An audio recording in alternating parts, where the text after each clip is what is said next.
Believe that we in the UK and Europe shot forward. We sprung forward for springtime. And so we're at a slightly different time for some of the rest of you in the world, but we are live regardless. Because I said 12 o'clock GMT twice a day, every day. Well, once a day. 12 o'clock GMT only happens once a day. But I said 2 streams a day, twice a day, every day for a month, and I meant it. And so today we are going to be talking about, let me see. Today we're going to be talking about aesthetics again. We're doing more aesthetics. We're going to stay on this theme for a while, and we're going to look at some of the in-game features that help you make your worlds look the part. Yesterday we looked at aesthetics as banners. What could we do with making banners as letters, as numbers, as guidance, references, messages for kids, and so on, so on. But today we're going to be looking at maps. What does it look like in Minecraft to play around with maps? And so let's start a new world as we always do. So we're going to go play new world. We're just going to call this one maps, creative, peaceful, because we don't want any monsters. This doesn't matter. Infinite, because I just want an infinite world. And then always day. Show coordinates is good practice. Show classroom settings, perfect weather. That will do nicely. And what I'm going to do is I'm going to create a basic map to show you first of all. There we are. So let's see what this world has to behold. This is our, oh wow. So we have a large tundra. And then we have forests and mountains and plains. This is great. Okay, oh, and there's my usual village. There's always a village nearby. They're definitely spawning more in newer versions of Minecraft. In Bedrock. Okay, so let's have a look around. So if we wanted to map this area and find out where we were, we could just go into Minecraft and we could get ourselves, well, first of all, we can get ourselves a map. And if we put in map, we get a locator map and an empty map. I'm going to take one of each. And then I'm going to use this map. You'll see that there's nothing on it. It's just a white, good morning, Catherine and Jake. We're just going to look around and there's nothing on it. You can see there on the right hand side down in the bottom corner, there's nothing on this map. Until I stand over a certain area and I right click. And what happens is I then get map 1. And you can see there that if I move around, it fills out in the top left until eventually I have a map of where I want it to be. There we are. So now I can see roughly what it is that I'm looking at. So let's see if we can identify some of this. So let me just go back to over here to roughly where we took it. So there's that funny shaped little piece of, what does that look like? It looks like a little head on shoulders. Can we identify that down here? I actually can't. Look at that. But we know that there's a piece of green down there. So let's have a look at that. There's a square. What does that look like? And inside that piece of green there's an immediate little pond, which is probably this, actually. So we've probably just captured this with this little square. Let's have a look at that. Yeah, there we are. Okay, quite happy with that. Although that would mean water was right next to it, and that's not right either. So I actually find it easier to create a locator map. Let's go back to the same place and see what the difference is. And a locator map, if I right click now, tells me where I am. So it turns out you can see now in the bottom left of the map it said Stephen R, and it shows me what direction I'm facing. So I tend to use creator map. So I had it totally wrong. Look at that. It turns out it's actually up here that we're looking. See, my orientation was way out because I couldn't really read the map. So now I should be over a small body of water. Yeah, there we are. And this is the green that we were talking about. Oh no, it was the right place, wasn't it? Man, I'm confused. Yeah, it was the right place. Look, there's that little bit. But in a totally different place, because on the locator map we're now off map, so it wasn't the bottom left piece of green at all. I was way off. And so it turns out it was up there. Now that we're off the map, you'll see if we face this way and go off the map, we can take another locator map and do this. And this time we have the adjoining map. So we can look to here, and this is us. If you watch my icon in the top left of the map, you'll see that any second now I'm going to join the map. And if I pull backwards, you'll see that I am going to go into what is obviously the next map, and so I can have a look at that, and there I am moving backwards. So we have an adjoining map. I'll swap out as I get to here, and swap. There I am there. And as I go back, when I get to the edge of the map, swap. That's not ideal though, right? I mean, it's not ideal. What I'll do is I'll go this way, and I'll create another one. So that's me clearly off the map. You only have to do it once. You only have to be in the area of the map for it to create a third one. And then you can see we're now moving up. I'm then going to move backwards just to complete. Sometimes it doesn't always capture, there we are. Sometimes it doesn't always capture the edges of the map. Now, this is relatively helpful if we are looking to be somewhere or do something specifically. But where it becomes most helpful is when we put them on walls. So what we can do is, let me just head down to this wall here. And I'm just going to clear it off a bit. So we've got a nice big space to work from. And we're just going to call this our map wall. Right here. Let me just fix it so that it's all grey where we want us to be. There we are. Okay, that's going to be our map wall. And to make this, I need frame, what they call item frames. So I go into my inventory and I test for items, and I get myself an item frame. And then I can just place item frames on the wall. And this time, when I place a map on the wall, that's the wrong one actually. I need to do the locator map. There we are. That gives us this. Now the next one we worked out was there, right? Because if I put it there, that's not right. You can see that the divide is not right. But I could put it here. And what that does is, that gives us, and you can see where we are on this, we're actually currently here in this gap. This is our map area. And then what did I do? I think I went, no, that's maybe not right. That certainly isn't. Was it this way? It was that way. So then I went that way, because you can see the join here. As you can see on this side, it's not, there's a white line up there. It's not fully completed that map. We can go and sort that later. So suddenly we've got this lovely map area of this gorgeous space, which we can then, if we have it on the wall, the kids can say, right, I can see that this building is here and this building is here, and they can go and check that. And they can get their bearings, so they know that they're here, which means if we want to find this pond, we're going to go and find this pond with the sand around it.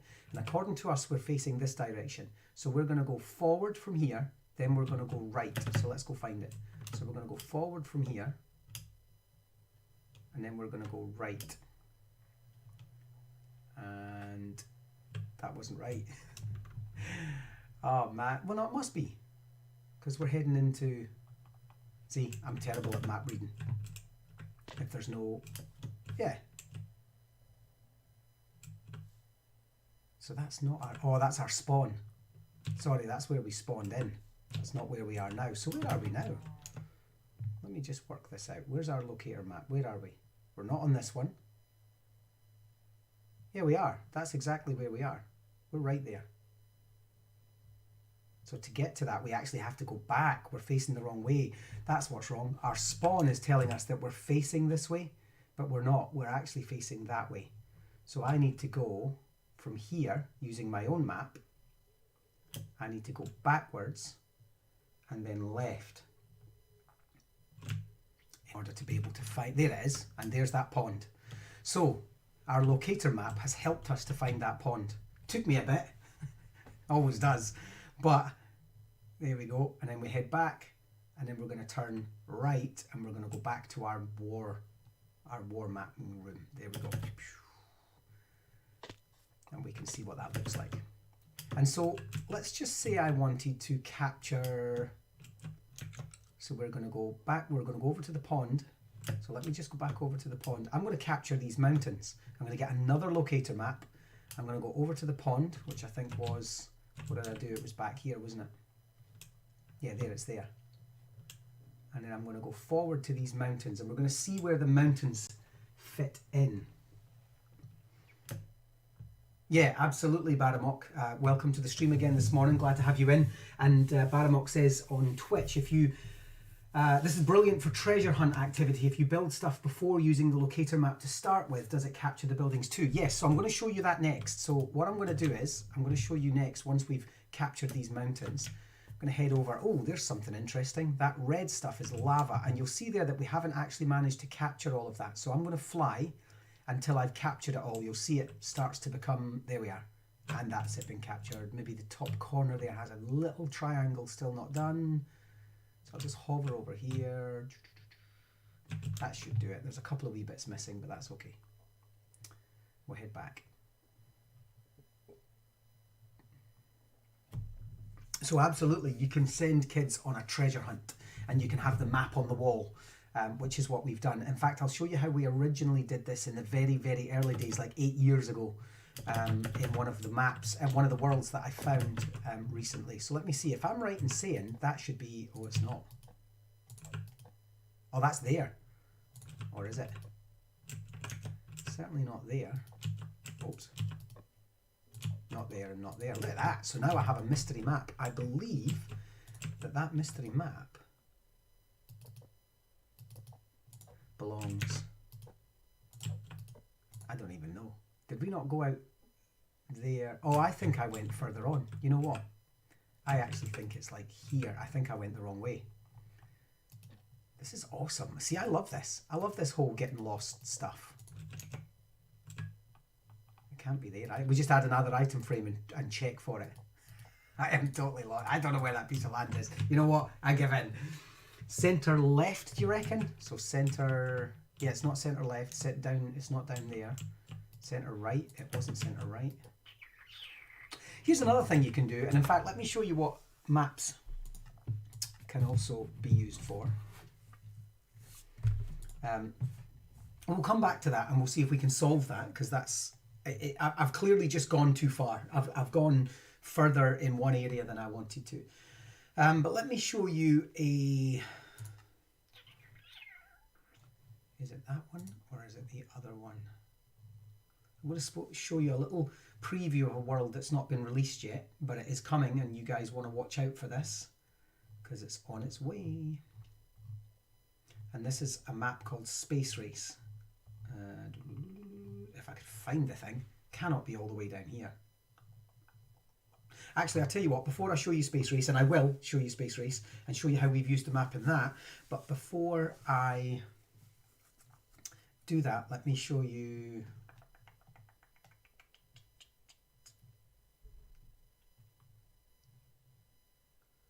I'm trying to think which world it would be in originally.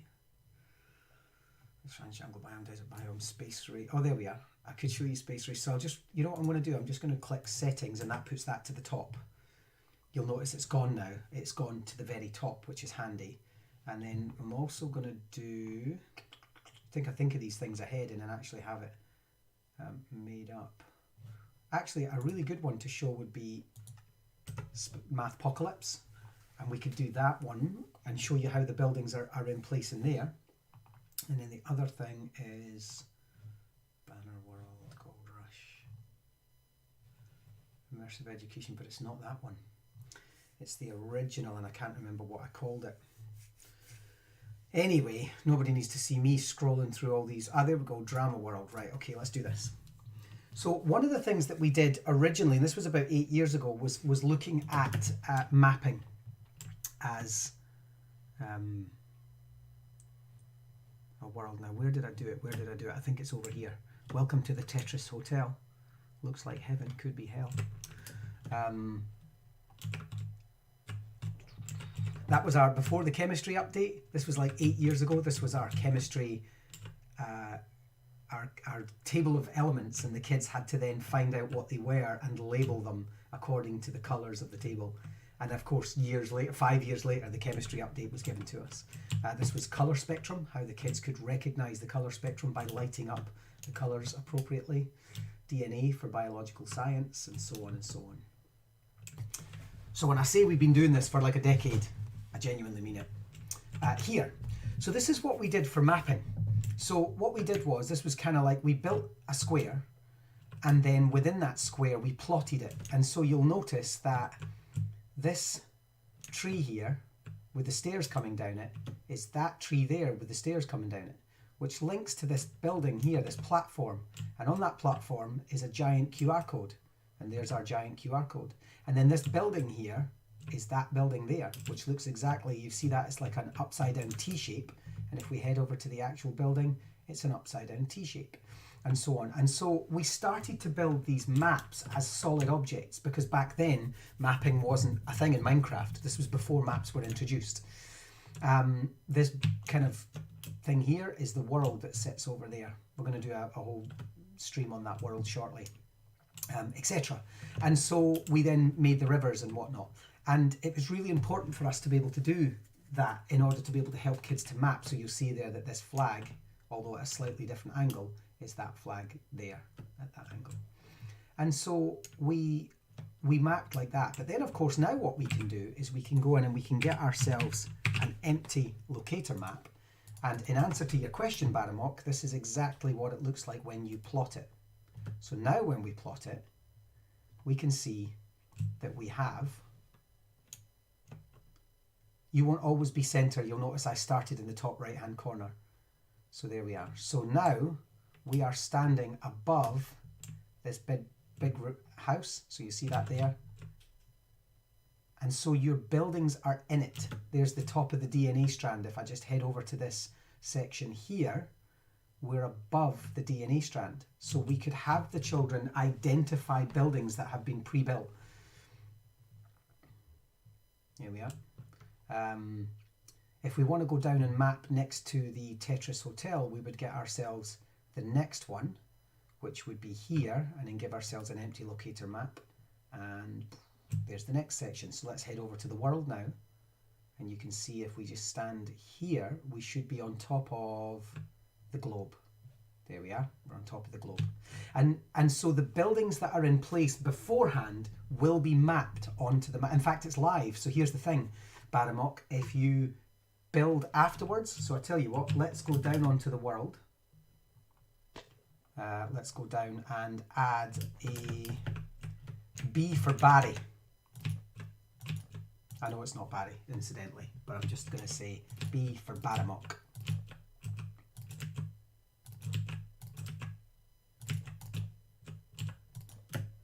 Here we are. And if I now go into my map, you'll see it's oh, here it comes. It just needs time to update. Just need to hover over it enough. Come on. It's updating.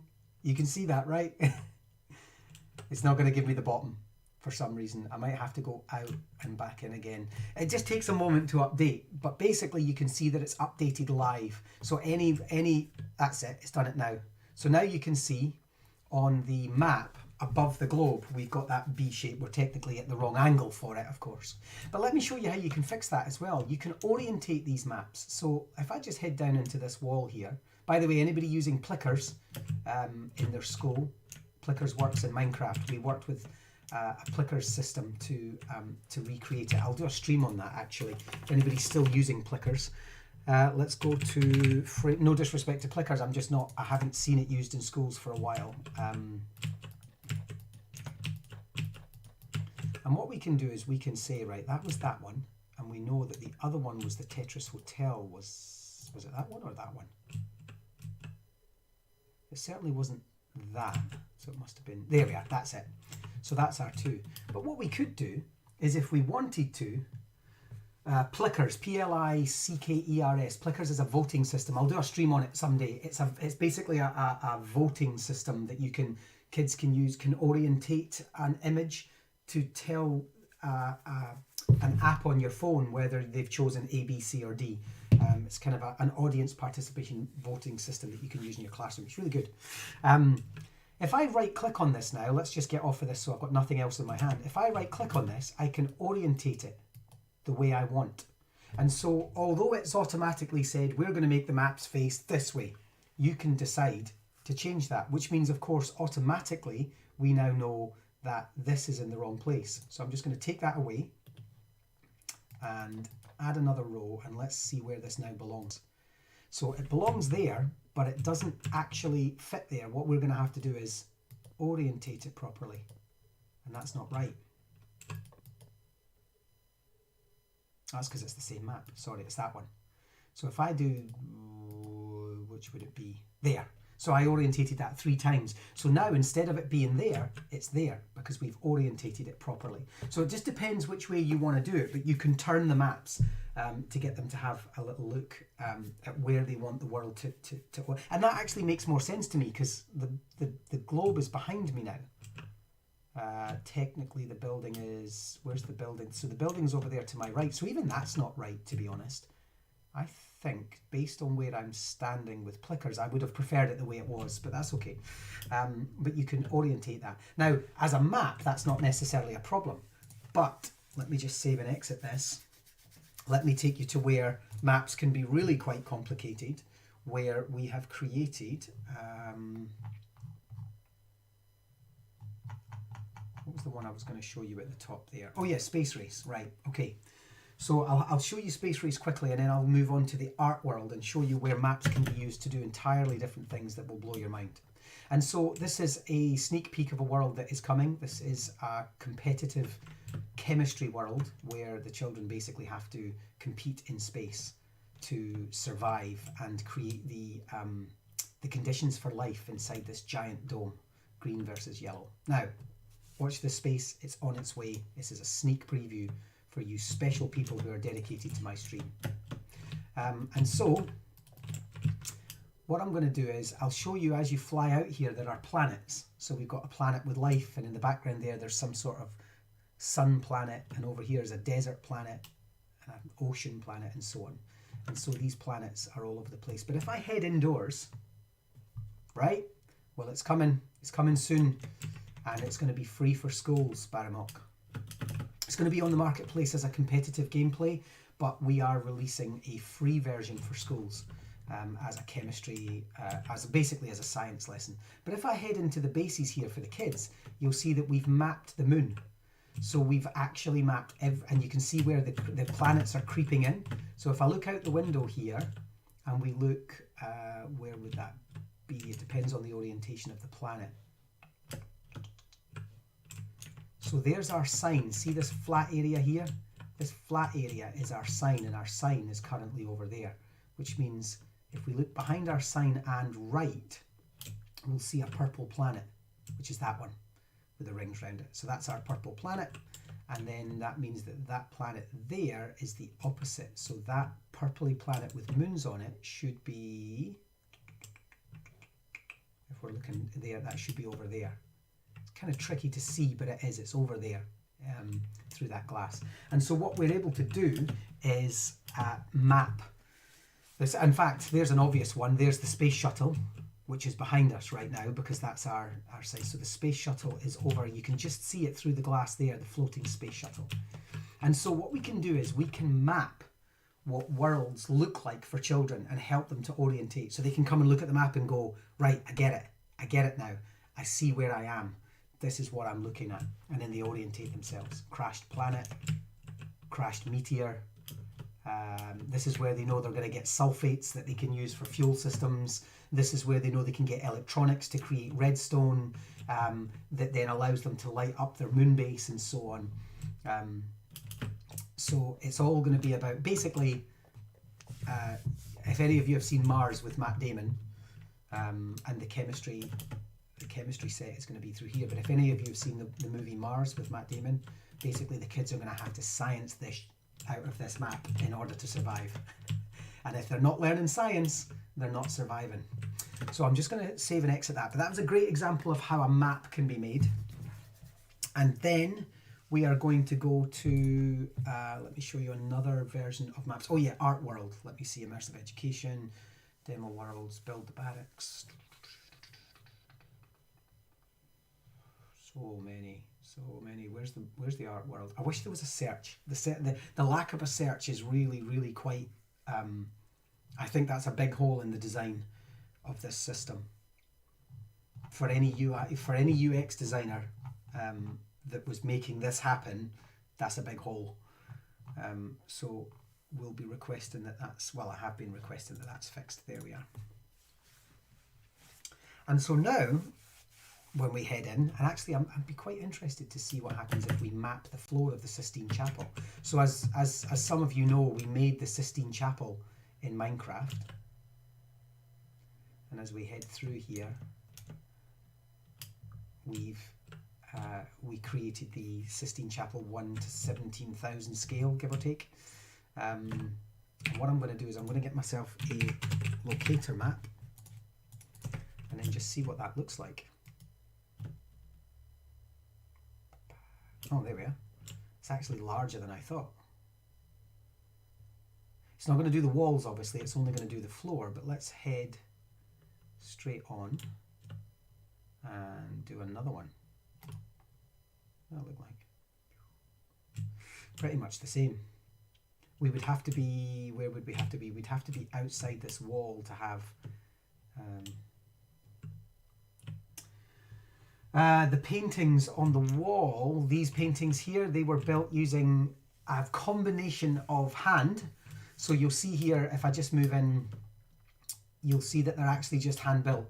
So it's things like yellow glazed terracotta, mushroom, pink terracotta, cobblestone, and we have incredible artists. There's one particular artist that works on our team, fantastic man called Adam Clark, whose brain is just, it should be put in a jar when he passes away, hopefully in many, many decades to come, and it should be put in a jar, and then it should have like things like legs and stuff, and it can move around and still talk to people or whatever, because it's incredible.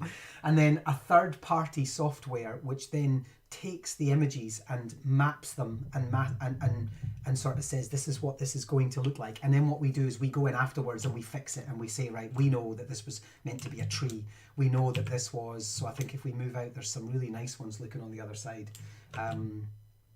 So they're based on, it's basically like overlaying the real fresco and then saying to Minecraft, match this.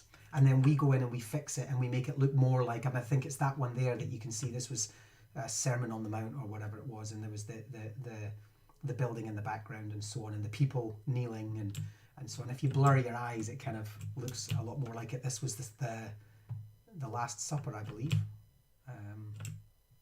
or certainly, yeah, that was one of the dinner pictures and so on, and then the one at the end with the cherubs and things on it. And so it's super clever. It requires a lot of fixing afterwards. So something like this takes several months to build. But ultimately, though, if you have the time and the patience and you have the dedication to building something like this, it's really well worth it. And so, but the map itself of the floor ends up looking like, because there's the floor itself. That's what the actual floor looks like. I got in trouble in the Sistine Chapel for filming, and I was doing it secretly, and the guy actually grabbed me, like forcibly grabbed my shoulder and my arm and was like, shouted at me in Italian and tried to take my phone. And I was like, I didn't realise. I was just taking a picture. But he was okay. I mean, afterwards he was just like, put it in your pocket. And I put it in my pocket and it was fine. But man, did I get in trouble. And so, Jamilia, on Facebook, yes, we are recording these streams. And so these streams are going out to youtube.com/c/immersive minds. And you can catch them all. There. However, my point here was we can't map the walls, but we can map the floors. It only ever maps what's below you. So while I would love to map these walls, I would have to orientate them using a third-party software or rebuild them facing down the way. And that can be done. And actually, it's given me an idea. Adam, if you're listening, I have an idea. But Adam hates when I have ideas. I'm like, Adam, I have an idea. And he's like, oh, there goes another 4 hours of my life. But what I'd like to show you is this. The reason I came into this world is because these are maps. And what we've done is, this is totally different, and this is something I'll do a I'll do a stream on way later on in the month, but I just wanted to show you the power of the map. So if I orientate this part, you'll see, just like any other map, it actually turns round. It's just a map like any other. If I get rid of this part, I can put it back, or I could put it somewhere else. So I'm just going to take, where are we? Let's just take his face. I'm just going to do that there. I need to be really careful that I don't get rid of them and put the Mona Lisa in there. And so we can start to create puzzles for our children with classical paintings. It's one of the things that we've done. One of the lessons in this is put the paintings back in the correct order, for example. But with the Mona Lisa, in fact, let's just get this guy's face back in there.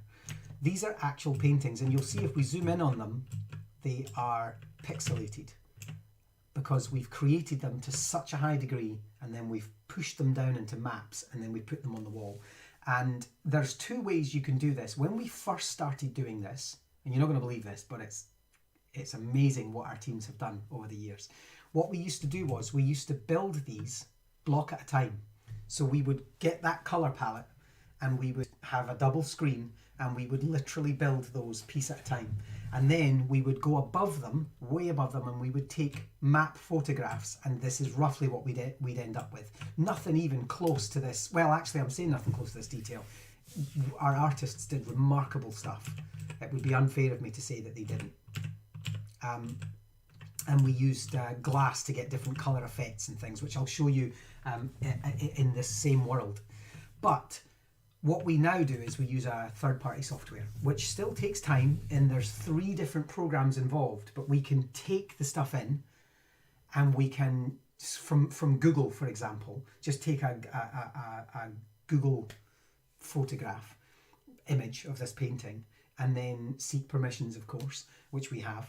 And then what you can then do is you can copy them over using a third-party software, and it pixelates them for you, and then we can then turn them into maps. We basically put them in huge flat platforms, and then we orientate them from vertical to horizontal, and then we go over them and we take photographs of them, and we end up with them. You know what, Catherine's question is, wasn't that prohibitively expensive? It's expensive.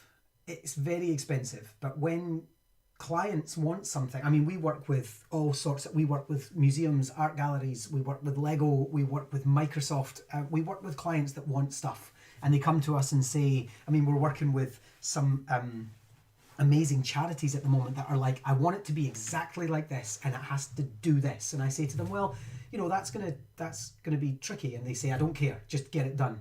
And so prohibitively depends on, I suppose, who's holding the budget or who has the time constraints. I just have this wonderful team of people that can do what I asked them to do because the client asked. And so sometimes I think, wow, you're genuinely asking me to do something like this, and it's going to take 5 days, and it's going to take 2 of my designers to make that happen. And if you want to pay 5 days for 2 of my designers, then that's what it costs. The great thing is, the way I tend to work is I say to my clients, once we're finished with this, it must be free to education and homeschoolers. And invariably, we get permission to do that. Alternatively, we might have to put it on the marketplace and charge $5 for it. Or we might have to, like the Digital Lab stuff, I think you can buy this Art World for $10, which is what, £8 in Britain. And I mean, I think considering the time, I think it's not prohibitively expensive for people to buy, I think. So I try to cut a deal with them and say, that's why the Space World and everything is going to be free for everyone, because I'm working with the client, and we won't release who that is at the moment, but I'm working with the client on that. And one of my deals was, I'll build this for you. You can use it to run your project, but once we're finished, this goes out free to everyone. And that was their intention anyway. Their intention was that everyone could reach this. And so I love working on projects like that. So, but I also don't think it's too much to ask for somebody who wants to use quality resources like this, relevant, meaningful, quality resources, to pay a little something at their end. You know, here's $5 or $8, and that might be a donation, or it might be a website cost. You know, you purchase it for $5 or whatever. But let me show you the other way we do these things. If we head through to, and I'm going to do a whole stream on this world, so I'm kind of cutting ahead. I mean, if you look at something like this is incredible. This is let me just clear my inventory. This is Claude Monet and his Impressionism. But I mean, that's just outstanding range of colours.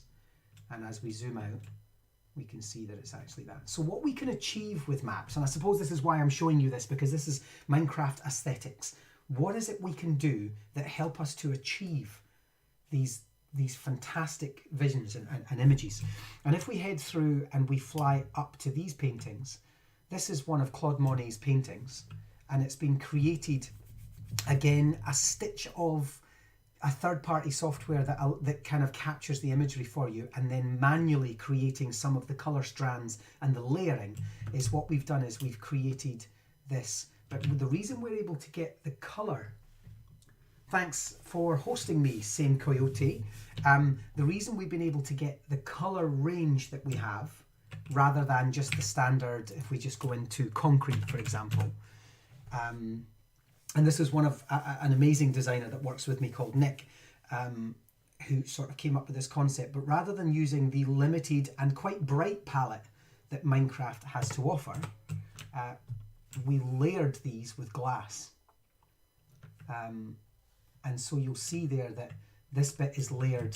There's white layered with blue, and then there's blue layered with white, and then there's an orange block layered with purple glass, and then what else have we got? Let's just look for a slightly different one. There we go. There's brown layered with pink, red brick layered with white. There's a sort of a mushroom fawn layered with white. In fact, there's a piece of ice layered with red. And what it means is when we come back from there, we have millions of colours, like quite literally 256 million colours if you times, because it's an algorithm, right? It's just a mathematics. If you times this number of colours by the number of glass, by the number of materials, you have millions and millions of colours. And so if we're clever about it, we can quite literally recreate. Let me show you what we can recreate. So there she is. There's the one that we just showed you, but this is made using only blocks. That's it. That was all it was. That was all that was used, was only blocks. And so we can see that this is Woman with Parasol, which is the one we looked at inside. And so it's not that difficult. And actually, Baramok, the lesson that's in here, this world took 8 months to build. So again, it's one of those little pieces of things where teachers will quite often say to me, and I know anybody who's watching this is not necessarily in this boat, but quite often we're met with resistance when teachers say to me, why would I pay for this? This is just Minecraft. And I'm like, it's not just Minecraft. It's the lesson time that went into it. It's the thinking, it's the skills, it's the art, it's the coding, it's the mathematics, it's the everything that went into creating this. And then what you can do with it in your classroom. And these are just ideas. I mean, I don't expect people to use my worlds foolproof forever. I want this to spawn ideas for their own worlds. And so we've also given a nice class set of canvases so the kids can create their own. So we encourage the kids to, I'm just going to make this real simple, but if we take some yellow and we paint a face, for example. So they're at a slight angle because that's the truth about canvases, but what if we were to get the kids to do a face, and then we get them to put in an eye and some lips. Here we go. Ta-da! I'll tell you something. Considering my degree is actually in art, that is mortifying. But there we go. There we go. That's my happy face. And we just get the kids to create their own. And I think that's fantastic. But there we go. So I'm going to do a whole stream on this world. But I'm going to quit out of this. I wanted to show you that because for me, it's really, really important that you understand what maps can achieve for you. So just heading back to the original world, which was our, I was going to show you Mathpocalypse In fact, you know what? Let's do that. Let's finish on Mathpocalypse and show you what a map can truly do if you have a really interesting world rather than just a whole world. We've actually got a world that's just an island built like a human hand. And so what would that look like in map format? So let's just do clear, and then we're going to do oops, that's me getting my controls wrong. We're going to do map, and we'll just get ourselves a locator map, and let's see. Now I think I've already done this in full, but I'm just going to take this map and then read it and see where I am. Here we are. We're at the base of the hand. And the map is upside down because I know that that is the bridge that's linking to the island, but that's okay. So then what I'm going to do is I'm going to take another one. And then I'm just going to fly on to the end of the fingers here. Because if we look at this map, we've got, it's not going to let us, there. So let's see, let's fly back and see what's going on with, first of all, this one. There we are. And then secondly, this one.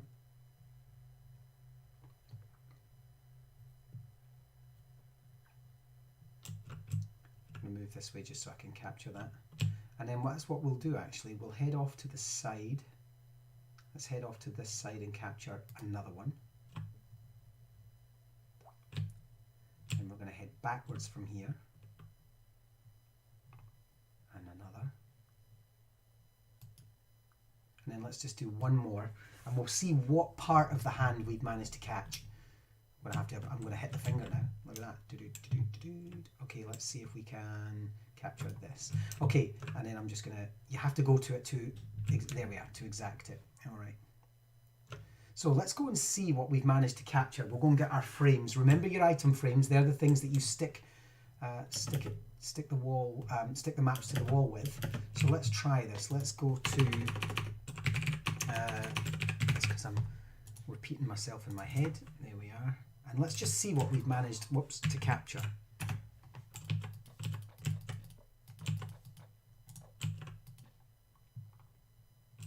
And then we're going to, I think it was that one. And I'm going to turn it upside down. We didn't capture all of it there, actually. I should have gone and captured all of it. Oh, that was just the same piece. Oh, no, it wasn't. Aha, there we are. That was the back of the wrist. That was the hand. And then I think we went ahead, didn't we? Have I missed one? I think I've missed one. Look at that. I've missed most of the city. Let's go capture that now. I didn't think we had. I thought we hadn't missed that, but we obviously did. So let's just capture that now. Yeah, that was it. I'd missed that one.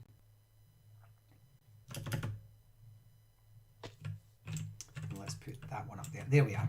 Which means I now need one at the top, which was my fingers one. No, fingers one. There we are. And suddenly we are able to see the shape of what it is that'd be that one. Then that would be that one. We didn't capture all of that. And then I think I went beyond. There we are. So you can see now that we're starting to capture the shape of what is like the moon. It's a really interesting shape.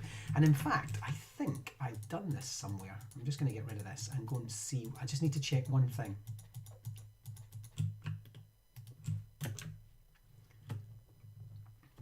I think I've already built it. I'm glad you enjoy these sessions, Baramok. We're almost done with this one, but tomorrow we're going to be doing more aesthetics. I think for the sort of like next 2 or 3 days, I'm just going to be doing aesthetics. What are the aspects of Minecraft worlds that can both be functional and help your world to look and function in the way that you want it to and feel the way you want it to? I think that's really important. I'm going to head off the end of the map here. So sometimes in order for us to stop kids just wandering off into miles and miles of endless ocean, we just end the map. And so I'm going to do that. You'll see that it just becomes grass at the end. The kids are like, oh, there's nowhere else to go. But if I look over the edge, no, I didn't. I thought I had built a map along here. Is that it there? No, I thought I had. I did do that, but I obviously didn't do it in the final version, which is fine. And so that's okay. And so yeah, so basically that ends this stream. Hopefully helping you to see yet another tool in there. As a teacher, you look at that and you think, oh wow, we could do, you know, we could do geographical. I mean, one of the things we did with mapping, which I didn't build up, was archaeological digs. And what we did was we got the maps, and when you looked down at the maps, you could tell where a settlement had been, because I, as a teacher, had gone down, and where there was light green, I had built dark green suggestions of buildings, and underneath those dark green material suggestions of where an Iron Age building had once been, we had actually hidden an Iron Age building. So the kids had to look at the map and they had to decide what were the anomalies, just like archaeologists do now. And they were like, oh, there's slightly raised areas there, or there's slightly darker areas there. And then they went and they dug, and they found out that where they dug, they'd actually identified real hidden buildings. I mean, it wasn't professional by any stretch. It was just little things for them to find. But it was great because they were just like, we identified that from a map from above, and that's exactly what archaeologists are doing now. We actually have an archaeological dig coming up later on in the month, and I'm looking for volunteers for that. And so, yeah, if you have any questions, message me on Facebook or Twitter. Follow me on Twitch, follow me on Mixer. That's twitch.tv/immersive minds. Mixer.com/immersive minds, and also check out youtube.com/c/immersive minds for all of my streams contained there for you to watch whenever you wish. Thanks very much for tuning in on this Sunday. I will see you in 5 hours time for my second one of the day. Bye everyone, have a great day. Stay safe, stay indoors, stay healthy. Bye.